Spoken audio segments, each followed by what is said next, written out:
What's good, Kenya? Welcome to part 3. This is the Roundtable, the People's Mic, part 3, 2025 news wrapped. And Maze, we could not miss to do this. Anyway, time for me to introduce my co-hosts. Naanza na mwanamume mwenzangu. All right, now, ladies and gentlemen, my name is Chashay on TikTok, and we are here to dissect for you many other things that are affecting us on a daily basis. And I want you, where you are, take your time, subscribe to this channel, because we will be letting you have very quality content. Karibuni sana. Asante sana. Nateka lini?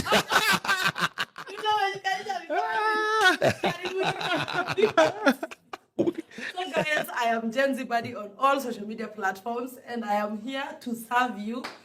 Nini unatusavi? You. Na sisi wenye tuko hapa hakuna kitu tunasavia.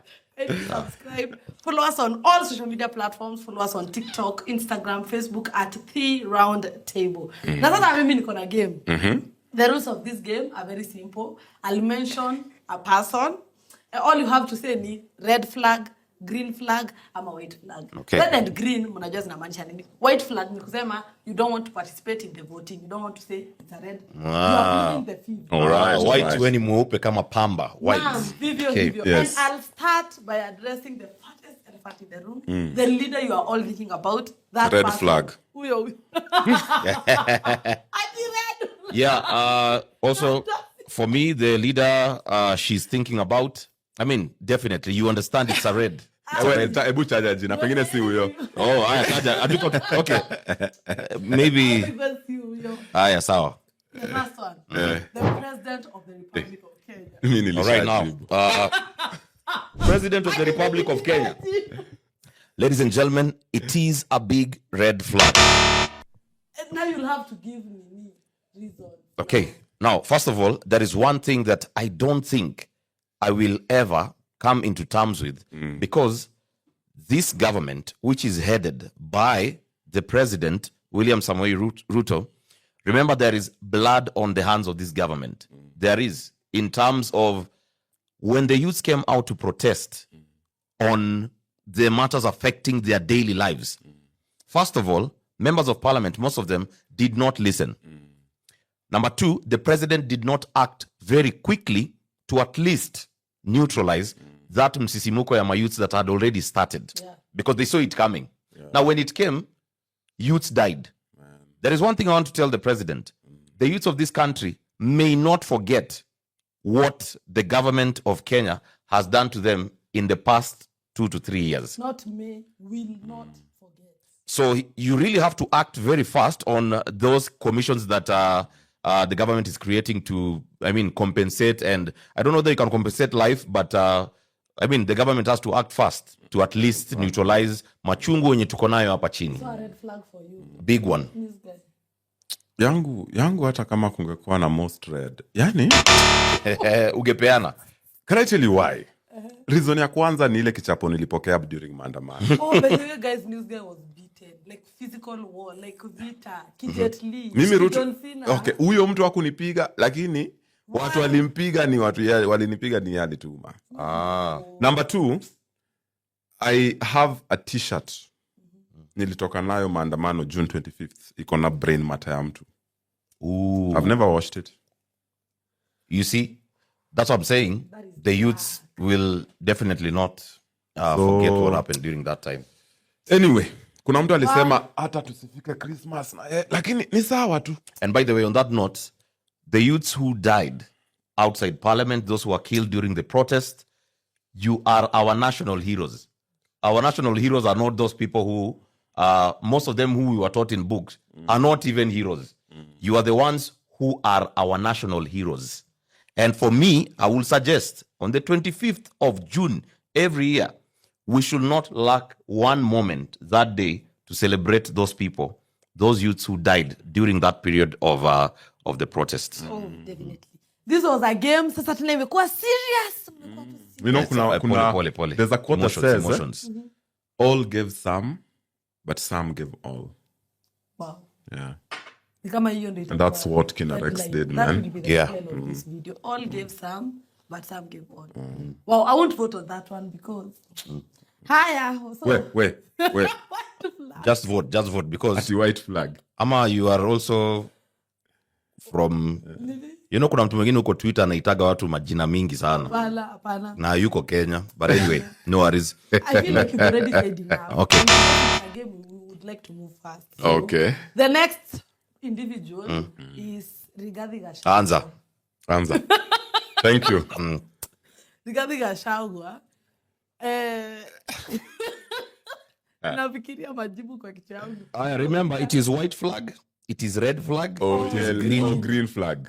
Or green flag. Na unafikiria sana. Gachagua, I'll give him a green flag. Simwacha niji-explain. Sawa. Wacha niji-explain kwa nini.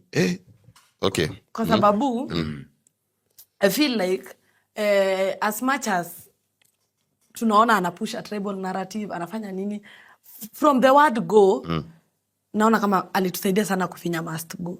Like alitusaidia sana kupush our agenda. People always say like the agenda was always there and it's the truth. Tulikuwa tushaanzisha hiyo movement. Yes. He just came and aliingia tu katikati. But the point is alitusaidia kufinya ujamaa. Kama iko part tulimnyima amani sana, ni part Gachagua alikuwa anaongea. So I'll give him a green flag for that. Interesting. Mimi, although guys say the enemy of my enemy is my friend, mi Rigiji kwangu tu ni red flag. Yeah. Okay. Because Rigiji angekuwa kwa serikali hata saa hii. If whatever happened didn't happen. Tungekuwa tumeona maneno mingi sana. I thank the Lord it happened because now we have tea. Yeah. We get So, tea now and for me, red flag, red. it's a red flag Red, for you. Okay. yes. So on Rigathi Gachagua, I think for me I can go white. I'll go white because of some reasons. One, in as long as people are saying that Rigathi Gachagua is pushing a tribal narrative, I mean, you understand the nature of our politics. Yes. It's quite tribal, and I don't know why, if he is the one who is championing for the changes or policies for a certain region, so to speak, I don't know why his is looked at As tribal. as tribal. And every other leader, by the way, some leaders, I don't want to mention names, but we can mention leaders wenye wameenda kwao na wameongea lugha za kwao na hawajakuwa Yeah, exactly. Named as tribal. Exactly. But the moment it's Rigathi Gachagua, now it's all over. Oh, Kikuyu, oh, tribal, oh. Yeah, so that's why I'm thinking I can give him a white because he has been championing for I mean, the space of, the commoner in the Murima nation, which is, for me, I don't see it as a problem. Yeah, even if people are labeling him as tribal, I think the nature of our politics, although we are ready to change, but the politics is still quite tribal. I don't even think he's tribal. I'm not even giving him a red flag because of that. For me, Rigiji is just not her. It's okay. I will disagree. Unaye come reels, no? Me nitadisagree. Endelea Shei. I'll disagree because of one thing. Because actually the white flag was not to sanitize anybody. The white flag was just to give to neutralize. Yeah, so to neutralize this issue of Gachagua being a tribal bigot or pushing a narrative, I think he may be well within its rights because Julius Nyerere said politics is a competition of ideologies. And if somebody is coming with an ideology which is going to help his people and eventually maybe everybody, then I don't see any problem with that. So Gachagua has gotten a red flag, a green one, and a white one. Dr. Fred Okengo Matiang'i. Let me start. That is a big red flag. I want people from the Matiang'i camp to understand this, to understand that Matiang'i has got some few unanswered questions. And those questions... Nilijua. I say... You're even guy. Wait, I mean, I'm very serious about this. Oh, sawa. That's a big red. I'm sorry to interject that quickly, but I want members of the members of the public to understand this. That for me, Matiang'i has got some few unanswered questions. Number one, during the final time where he was the interior minister. First, there was the issue of court orders. Matiang'i used to skip a lot of court orders. He used to refuse to come to court with impunity. Number two, the bodies at Riviala. The way we are telling President William Ruto that the buck stops with him and the cabinet secretary for interior, the buck also stops with them. This is the same way we will scrutinize Fred Okemo Matiang'i. So for me, that's a red flag because of those two things. And the bodies at Riviala were being found at a very alarming rate. So that is one thing that happened under his watch. We are not saying he is the perpetrator. We are saying that it happened under his watch. So he should take responsibility. Yes. Okay, lastly, an inquest to that Riviala should be done now. Anashindaga akisema hivyo but haifanyangwi. Anashindaga akisema an inquest should be done and he always says he's ready. Even if they tell him today, once your inquest, he'll do it. Is he ready? Is he ready to go to those court orders that he absconded? Red, green, or I'm not Fred. Okay. Go ahead. But host Fred and he'll have to answer. So, Okay. Yeah. Okay. It's a green flag for me. It's a green flag for me. I feel like at this point in the country, we need a fixer, so to say. We need a performer. Na feel tumeambiwa promises sana. Tumepewa manifesto ya maneno sana. And we need now a manifesto yenye, you did this, so you can do this. Muna get? We are in the pits as a country. Atuko mali tulikuwa 2022. Yeah. We are somewhere where we need someone, a broom, a sweeper. Mtu anakuja atufagilie hivi uchafu atupatie systems zinawaka. And I honestly think Fred is that man for the country at the moment. So it's a green flag for me because I believe he's a performer, he's a fixer, he's Mr. Fix-It. Okay. Mi naona nikimpa white. Yeah. I loved Matiang'i as a nini.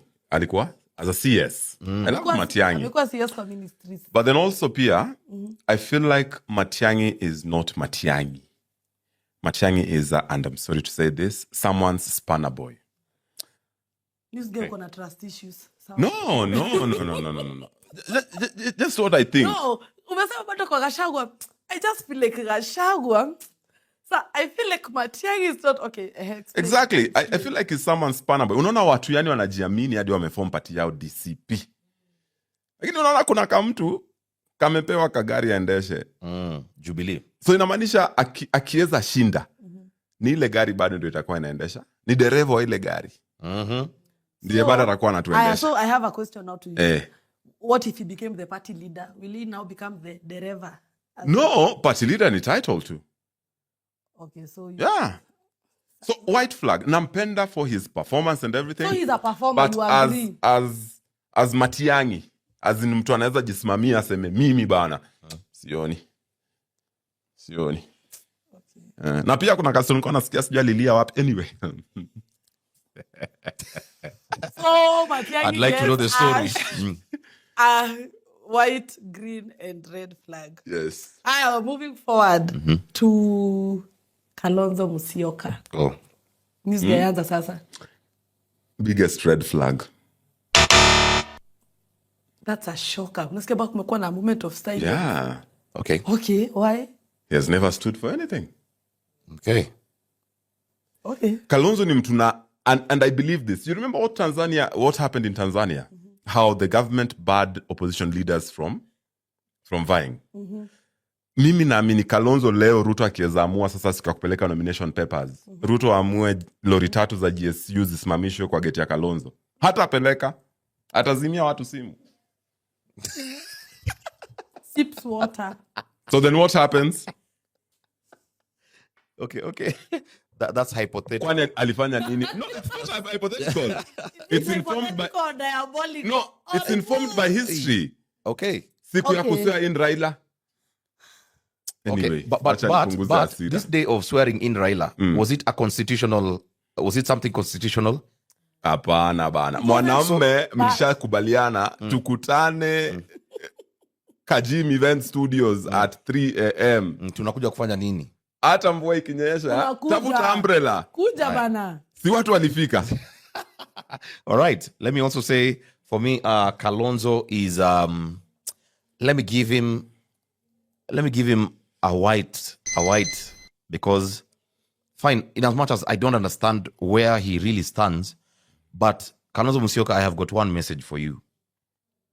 If you can just bolster yourself in a very, very formidable manner, yani a formidable figurehead, somebody who wants to do something for this country, I mean, you have to then start now, because in as far as we are looking at you as your red, green, and white, for me, I'll give you a white, because at least for you, lives, I've not had issues of you being involved in lives being lost. So me, I will give him a white. Green, a white. Yeah. Okay. For me, he's a red flag. Hata mimi na feel somewhat kama news guy, but yake ni serious. Where yako ni serious. But I feel like Kalonzo has been a follower all along. He has never been a leader.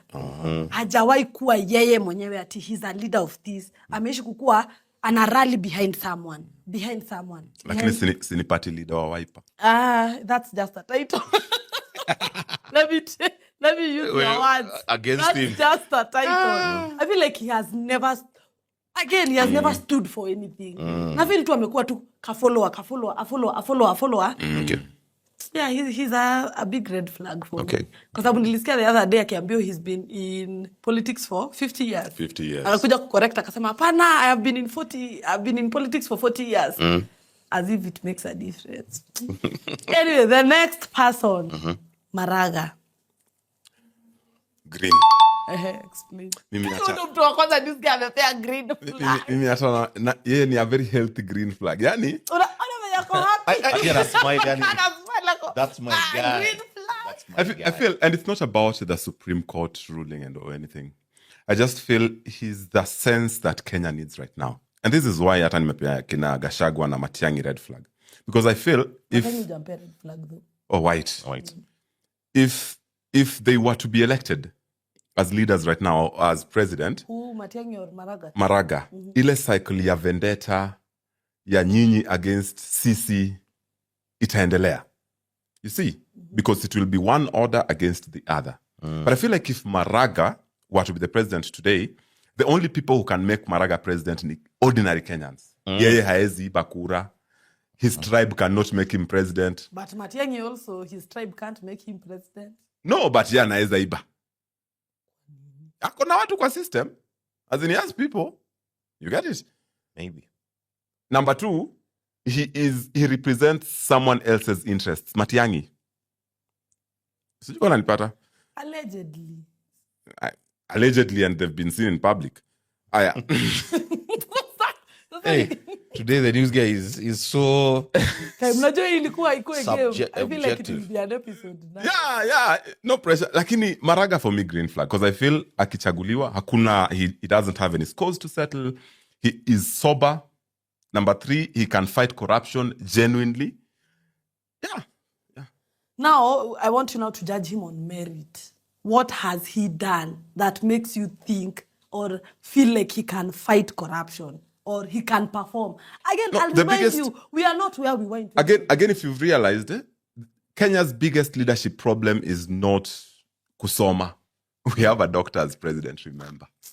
It's not kusoma, it's values and principles. And tukikuja kwa demonstrated values and principles, Maraga, any day. Okay, Shay. Yeah, so for me also, I'll go for a green flag for David Maraga. Yeah, so there is one thing he did after he nullified that 2017 elections. He actually, there was an instruction that the next day of voting, IBC should determine in less than 60 days.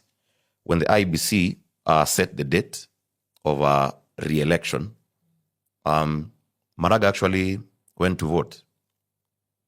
You know why? Because if he's making a ruling about something, we will expect him also to follow that ruling. Sindio? So from that principle alone, that one alone, because I was thinking, he makes a ruling, hey, listen, these elections are null and void, but I'm also not going to vote. Because, so for me, I felt like, and Raila was actually not... He boycotted yes. the elections. But even that, Maraga went down to vote in his village. In his village. So that for me will be a green flag for such kind of a person. Lastly, in leadership, we look for somebody who has got some sense of integrity. And I think Maraga is one. Anakatu bado, some kind of feeble. But inside him, there is a lot of integrity. I can almost tell. For you? A white flag. And I'm not explaining myself. No problem. Wait, so a white flag for Maraga and a green flag for, you said Matiang'i? Yes. Okay. All right, no problem. Okia Omtata. Shei. Green. Big one. He's been one of the people who have been fighting for a proper constitutionalism in our country, that institutions should follow what the constitution says. And any day, any time, it is Okia Omtata who will go to a court and even file with his own money or with his own everything and file a case against institutions that need to work. So for me, that's a green flag. This guy? I think of all the people we've talked about, is the greenest. Yeah. Because, Maraga is good, yes, akona hizo values, but he hasn't demonstrated them sana. Yeah. It was in one instance, amekama out kusimama na watu, but Okia Omtata has consistently, Yes. even without being a lawyer, by the way. Yes. Even before being a senator. Yeah. He came out, amekuwa akifanya. Yani, he lives the life he talks about. Yeah. He walks the talk. He preaches wine and drinks wine, or preaches water and drinks water. So for me, greenest flag. Greenest of all. Yes. You? I'll give him a green flag. Thank you. Sifuna. Edwin Sifuna. Can I Edwin Sifuna. start? Yeah, start. Mimi ndio Sifuna. Mimi ndio green flag. Okay. Green flag because I feel kwanza nampatia green flag kwa sababu ya mazishi ya baba. I feel like every leader mwenye alikuwa anasimama hapo kwa hiyo stage alikuwa like, we thank you because of this, we thank you, but he's the only one who stood there and stood for the truth. And he was like, no, we had a meeting with Baba on this date at this venue and he said this, so stop lying. So he walks the talk. A green flag for me. For me, white until he leaves ODM. White. Yes. White until he denounces ODM. So if he denounces, he'll be a green. Or denounces the broad-based government. He'll be a green. Yes. Okay. I've been advocating for people to do like a green flag for Edwin Sifuna, but now there is one. Now I don't understand Edwin Sifuna as of the time of this recording, because of course after, first of all, that stint between the broad-based signing those 10-point agenda and all those kinds of things, I know Edwin Sifuna was against it. Yeah. But now I think he's starting to toe the line. Exactly. He's starting to toe the line. And I loved Sifuna when he was independent-minded. I think what Baba did, he gave him a free role.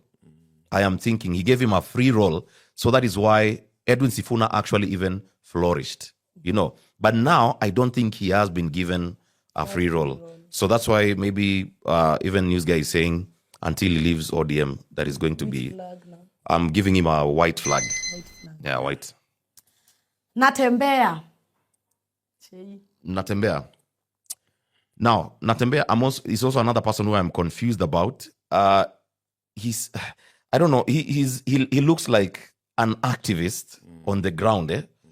Of course, you will have to be an activist in such kind of an area where, you are in a new party, DAP Kenya, and even on the ground politically, you may not be so popular with the MCAs and all those kinds of things, yeah. But let me just give him a green. But for him, he just looks like an activist, and for me, that sometimes it permeates towards the red. But maybe that is his nature. So yeah. Green flag. This guy.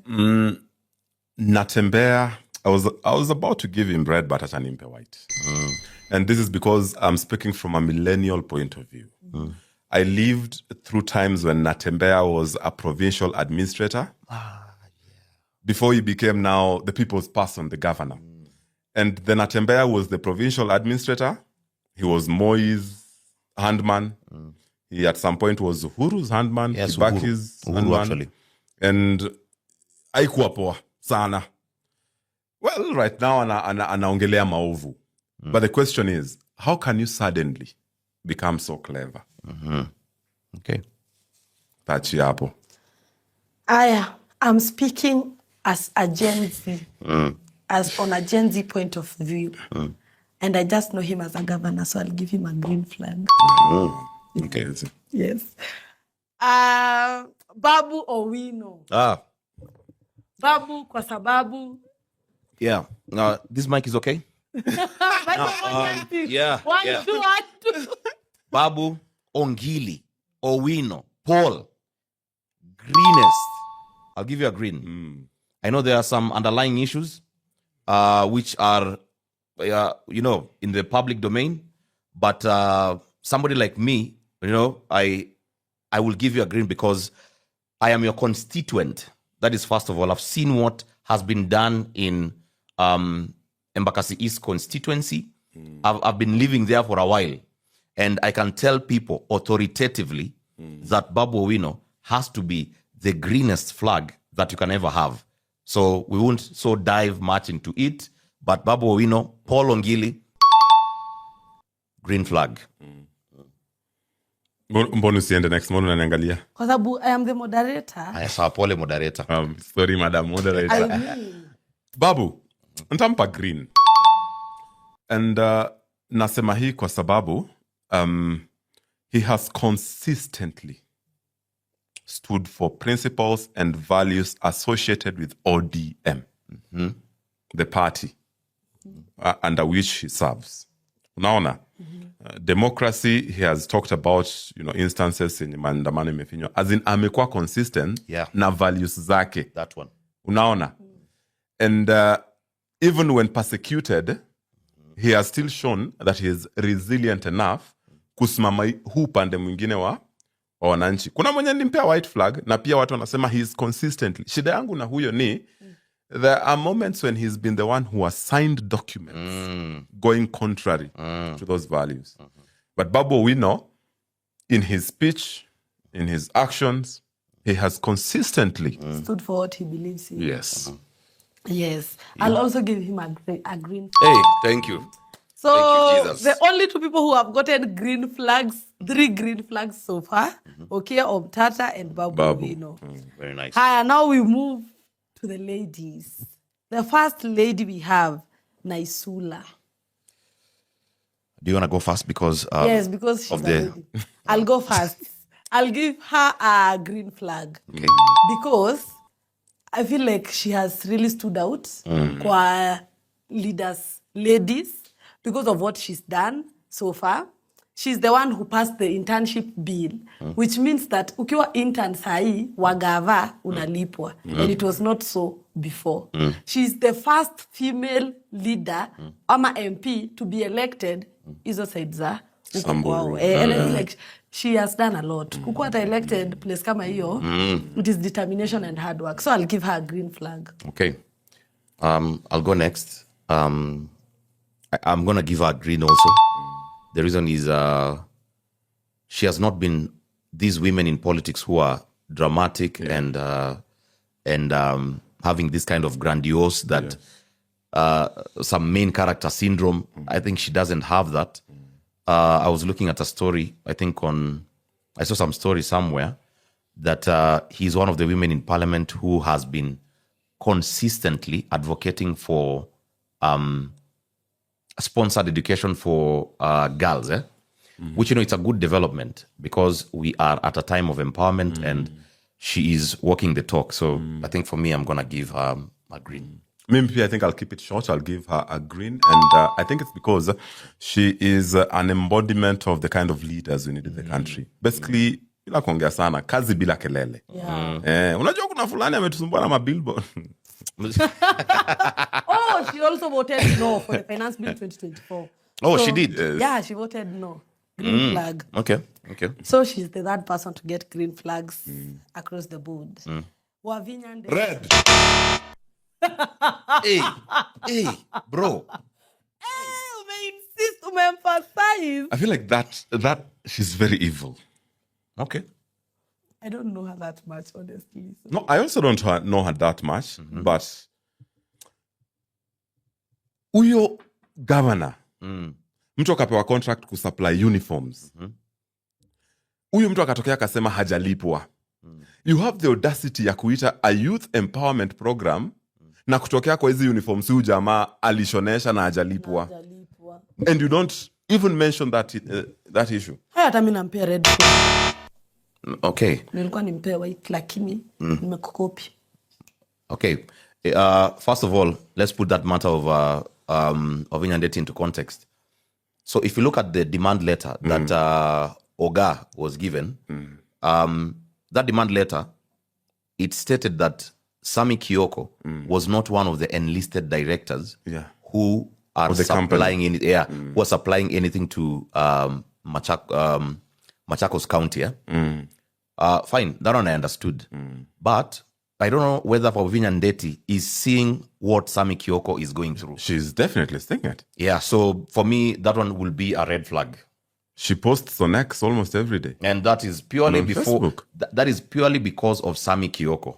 Me, I will defend Sami Kioko with everything I I'll have. always stand for creators.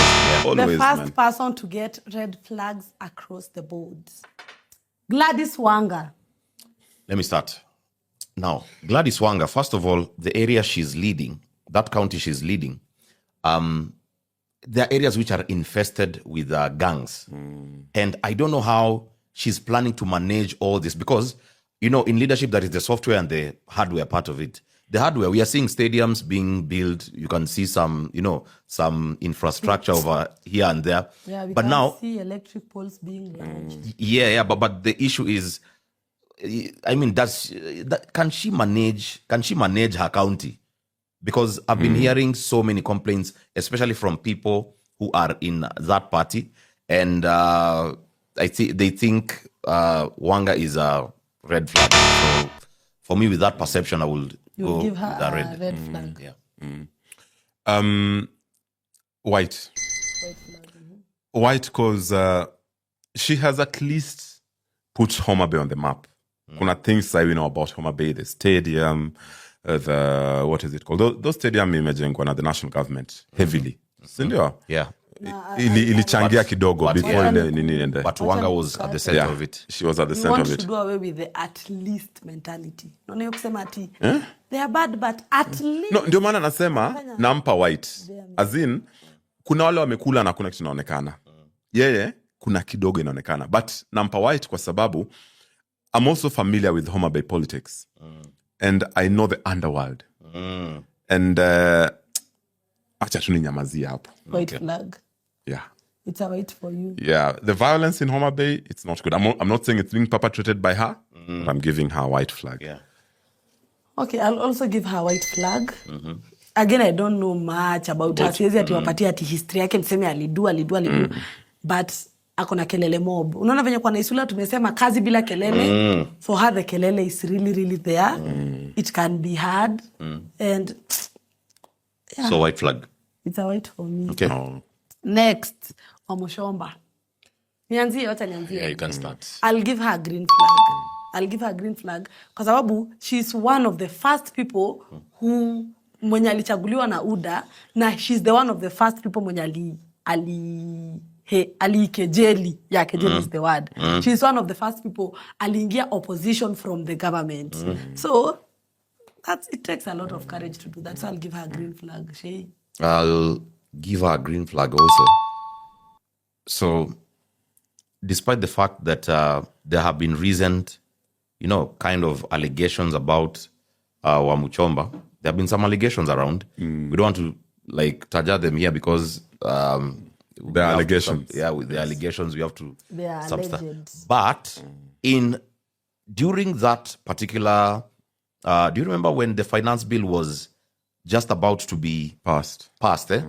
The days leading up to that, weeks leading up to that, Yes. it was Wamuchomba who is the only member of parliament who was educating us on how those bills would affect the common mwananchi. Sio country, si ati venye ita affect country, venye ita affect the common mwananchi. So Wamuchomba for me, it's a green flag without overlooking anything. Green flag. Yeah, green flag. And it's because, again, she's been consistent with her values, her speech, her actions. And then I feel like she's also a really strategic leader, because if you've been following her social media handles recently, amekuwa akiguzia issues zenye hata ukiona zina affect electorate wake. And she's been coming up with quite creative solutions about it. And one thing I really love about her ni an agenda she's picked up, the banana value chain in Kiambu County. Because Kiambu County, the banana value chain would really work because of the climate and everything. And if she can crack that, hapo ndio nasema ako na vision. At least anaelewa na ako na solutions viable. Anaelewa the problem and she has the solution. Yeah. The implementation now. Yeah. Hapo ndio sasa kizungumkuti. So she's the fourth person to get green flags across the Boy, they were boy in me. Across the board. And the last person we are going to highlight, Winnie Odinga. Winnie Green. Number one, vibes. And inshallah. Number one, vibes. I feel like she understands the current generation, Definitely. their problems, and she also understands the ground. Hiyo ni muhimu sana for a leader. Unaona? Number two, I feel like she's the embodiment of Raila Amolo Odinga. In itself. Yeah. Yeye ndio tunaweza sema sahi huyu Raila yenyewe alituachia kiongozi kama yeye hapa. Unaona? Hizo tu. I think those two things. Siwezi sema track record. Simjui sana. She hasn't been in public leadership for a while. But for those two things, principle again and vibes. Those are enough for a green flag. I'll give her a green also. So I will put this into a context of a book I think some people have ever read. It's called The Whale Rider. So The Whale Rider, there was a girl who was born in a community which is male dominated. So that girl was called Kahu. Now I'm comparing Kahu to Winnie Odinga. So Kahu, she was supposed to be given the baton. You know, it's an area which men have always been leading every other time. So that area, I would equate that area to now the party, ODM. Yeah. So ODM has been male dominated for a while. And the person who was to pass the baton to Kahu didn't like her. But he knew it has to be this one. He knew, he just didn't want, because it has been male dominated until this guy is waiting for another male to show some signs. The cycle to continue. Yeah, he wanted the cycle. He's waiting for some man to come and show up, and pass the baton to them, because he was already old. That person who was to pass. Yeah. So, but eventually something happened. A tragedy happened at some sea near where that community is. It's called the Wangara. Yeah. Now that Wangara was a tragedy, and the only person who could take the whales back to the sea, because if the whales continue being at the shores, the whales will die, and the existence of that community will also die. Every boy was being told, ride, ingia kwa huyo whale, ride, ingia kwa huyo whale, ride. They could not make the whale go back to the sea. But it was Kahu who came from home. Juu alikuwa ameambiwa kaa huko. Akakuja, and when she stood on, when she, positioned herself On the whale. Now they started seeing the whales all of a sudden responding and trying to make a U-turn to go back to the sea. I think I get it, yes. And that is how Kahu saved the people of the Maori community. So I think I see it as the same. ODM is a male-dominated party, although it includes women. Yes. But now the possibility, or I don't know, the possibility of a woman being a party leader or even raising a proper voice for the people is quite minimal. But you can see Winnie Odinga is trying as hard as possible to push the agenda of we don't want sycophancy, we want leadership, because that is how ODM will stand. And that is how the youths will be included in leadership. So for me, it's a green. Amazing. Najua tumemaliza Gen Z. Najua tumemaliza. So we've discussed 14 leaders so far. How ndio 14 supu, 14 bora. I want you to tell us, comment section, how wenye tumepatia green flags. Did they deserve the green flags? Na wenye wamepatia red flags across the board. Did they deserve those red flags? And I also want you to give us, what do we call them? Other options now. Mtuambie mnataka to discuss nani next. On the comment section. In the comment section. Make sure you subscribe, hit that notification bell, leave a positive comment down below, share this video, tell a friend to tell a friend, follow us on our socials, and that is it for Adios. Round Table.